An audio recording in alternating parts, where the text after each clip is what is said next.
اللہ تعالیٰ نے جو انسان پیدا کیے ہیں ان کے مزاج مختلف ہیں۔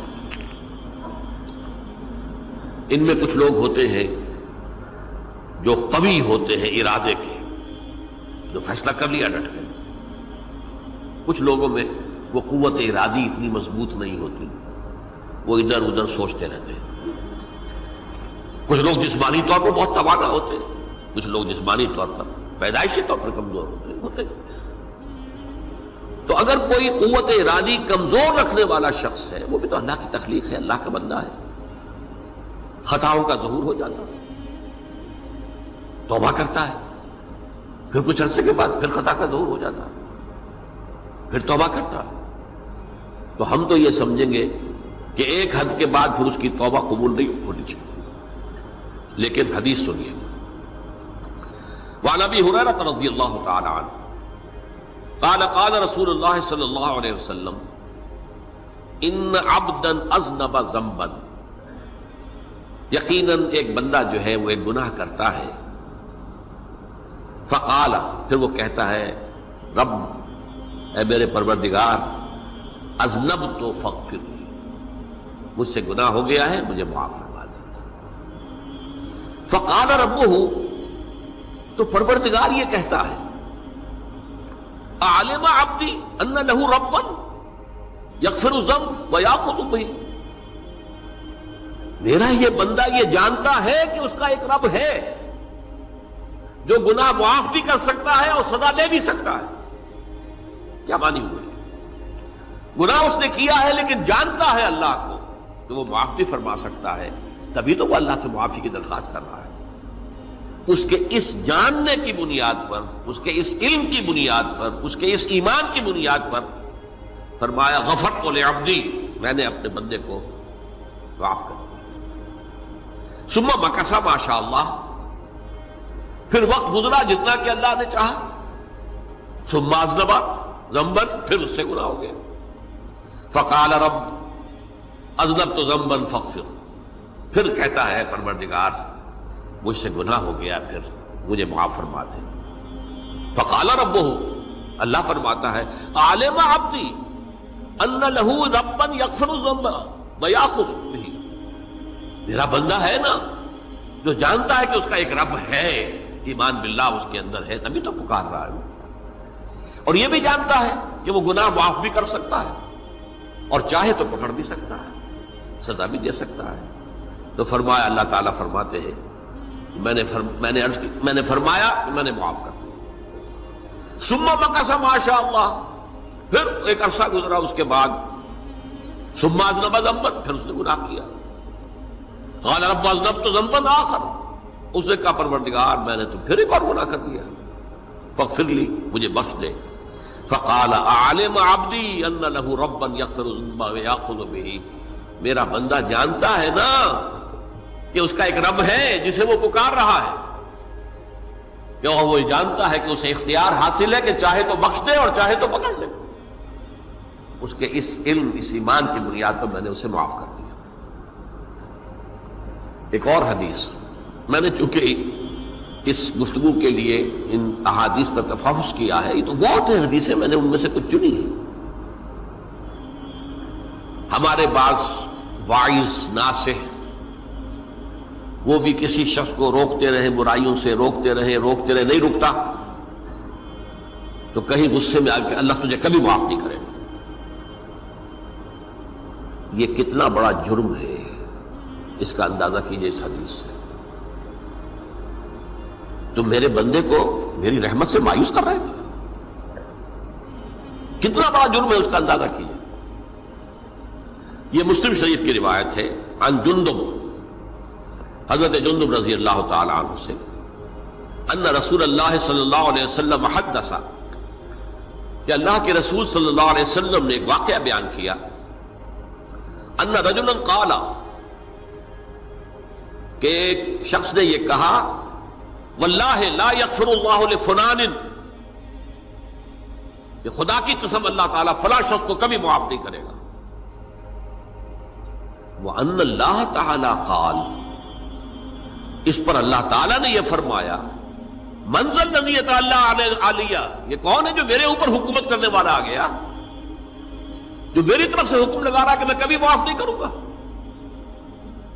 منزل الذی، کون ہے وہ شخص، الذی یتعالی علیہ انی لا اغفر لفلان، کہ میں فلاں شخص کو کبھی معاف نہیں کروں گا، قد غفرت لفلان، اس کو تو میں نے معاف کر دیا، واحبطت عملہ، اس شخص کے تمام اعمال میں نے ضائع کر دیے کہ تم نے میرے بندے کو مایوس کیا۔ یہ ہے جرم کی انکار۔ تو توبہ کی دعوت دیتے رہو، توبہ کے لیے لوگوں کو آمادہ کرتے رہو، توبہ جو ہے اس کے لیے ترغیب دیتے رہو، اللہ تعالیٰ معاف فرمانے والا۔ اب آخری حدیث سنا رہا ہوں، یہ تو بہت ہی عجیب حدیث ہے اور متفق علیہ، یہ بخاری اور مسلم دونوں میں۔ حضرت ابو سعید الخدری رضی اللہ تعالی عنہ جو ہے وہ اس کے راوی ہیں۔ حضور نے فرمایا کانا فی من کانا قبلکم رجل قتل 99 نفسا، تم سے پہلے جو امت تھی بنی اسرائیل، گویا کہ ان کا ذکر ہے، اس میں ایک آدمی ایسا تھا جس نے 99 قتل کیے تھے۔ اب آپ اندازہ کیجئے کتنا بڑا گناہ کبیرہ ہے قتل۔ قرآن مجید میں آتا ہے وَكَأَنَّمَا قَتَلَ النَّاسَ جَمِيعًا، اگر ایک انسان کو بھی ناحق قتل کر دیا گیا تو یہ ایسی ہے گویا کہ اس نے پوری نوع انسانی کو قتل کر دیا، اس نے 99 قتل کیے۔ فَهَلْ لَهُ مِن تَوْبَةٍ، پھر اس کے بعد یہ ہوا کہ اس کے اندر توبہ کا جذبہ پیدا ہوا۔ فَسَأَلَ عَنْ أَعْلَمِ أَهْلِ الْأَرْضِ، تو اس نے پھر سوال کیا، لوگوں سے پوچھا کہ زمین میں رہنے والوں میں کون سب سے بڑا عالم ہے۔ فَدُلَّ عَلَى رَاهِبٍ، تو اسے بتایا گیا فلاں راہب فلاں جگہ پر ہے، وہ بہت نیک ہے، بڑا عالم ہے۔ فَأَتَاهُ، وہ اس کے پاس آیا۔ فَقَالَ أَنَّهُ قَتَلَ 99 نَفْسًا فَهَلْ لَهُ مِن تَوْبَةٍ، انہوں نے کہا دیکھیے راہب صاحب، میں نے 99 انسان قتل کیے، اب مجھے یہ بتائیے کہ میرے لیے توبہ کا کوئی امکان ہے؟ فَقَالَ لَا، انہوں نے کہا نہیں۔ فَقَتَلَهُ، اس نے اس کو بھی قتل کر دیا۔ فَكَمَّلَ بِهِ 100، اپنی سینچری مکمل کر لی، مطلب 99 کے بعد ایک کی کسر تھی، اس کو بھی قتل کیا، 100 پورے کر لیا۔ ثُمَّ سَأَلَ عَنْ عَالِمِ أَهْلِ الْأَرْضِ، پھر اس نے پوچھا کوئی اور کوئی بڑے عالم انسان ہو۔ فَدُلَّ عَلَى رَجُلٍ عَالِمٍ، پھر اس کی رہنمائی کی گئی ایک بڑے عالم شخص کی طرف۔ فَقَالَ إِنَّهُ قَتَلَ 100 نَفْسٍ، تو اس نے وہاں جا کر کہا کہ میں 100 انسان ہلاک کر چکا ہوں، قتل کر چکا ہوں۔ فَهَلْ لَهُ مِن تَوْبَةٍ، میرے لیے توبہ کا کوئی امکان ہے؟ فَقَالَ نَعَمْ، کہا کیوں نہیں، 100 قتل کیے تب بھی کیا ہے، توبہ کا راستہ دروازہ کھلا ہوا، مَا لَمْ يُغَرْغِرْ، جب تک کہ وہ گھنگرو نہیں بج رہا، اس وقت تک تمہارے توبہ کا دروازہ کھلا ہوا ہے۔ فرمایا نعم، وَمَن يَحُولُ بَيْنَهُ وَبَيْنَ التَّوْبَةِ، تمہاری توبہ کے درمیان اور تمہارے درمیان کون حائل ہو سکتا ہے، توبہ کا دروازہ کھلا ہے۔ لیکن ساتھ ہی کہا انطلق الی ارض کذا و کذا، اب تم ایسے کرو جہاں تم رہتے ہو وہاں نہ جاؤ واپس، وہاں کا ماحول اچھا نہیں ہے، معاشرہ اچھا نہیں ہے، ہو سکتا ہے کہ تم توبہ پر قائم نہ رہ سکو، تم فلاں جگہ چلے جاؤ، وہاں اچھے لوگ آباد ہیں، ان میں جا کر رہو۔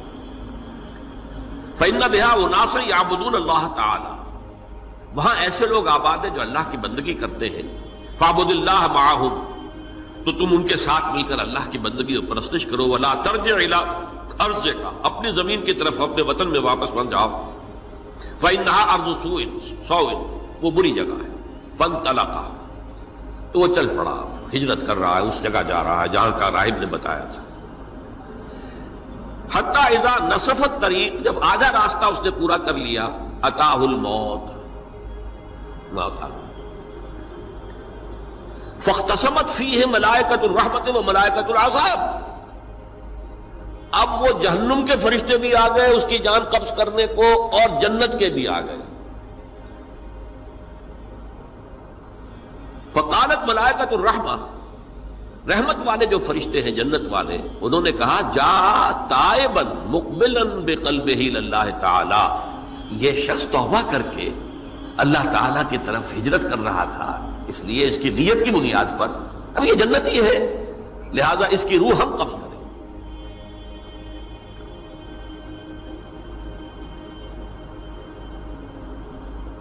وقالت الملائکۃ العذاب، اور وہ جو عذاب والے فرشتے ہیں وہ کہیں گے انہ لم یعمل خیرا قط، تو نے توبہ کے بعد کوئی نیک عمل تو کیا ہی نہیں، تو کس بنیاد پر اس کو تم جنت میں لے جاؤ گے؟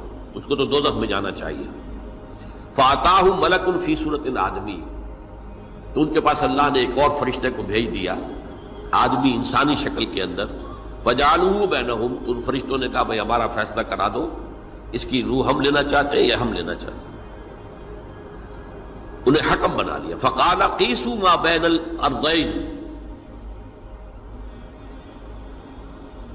فإلی ایتہما کان اقرب، کہ تم فاصلہ ناپ لو جہاں سے وہ چلا ہے اور جہاں جا رہا تھا اور یہاں اس کی موت ہو رہی ہے، تو کون سا فاصلہ زیادہ ہے؟ جب ناپا گیا، بلکہ ایک حدیث میں آتا ہے کہ اس پر اللہ نے زمین کو جو ہے حکم دے دیا، ایک طرف والی زمین تو سکڑ جا، دوسری والی جو ہے تو پھیل جا، تاکہ وہ جدھر جو وہ جا رہا تھا وہ زیادہ قریب ہو جائے بنسبت اس کے کہ جہاں سے وہ چلا تھا۔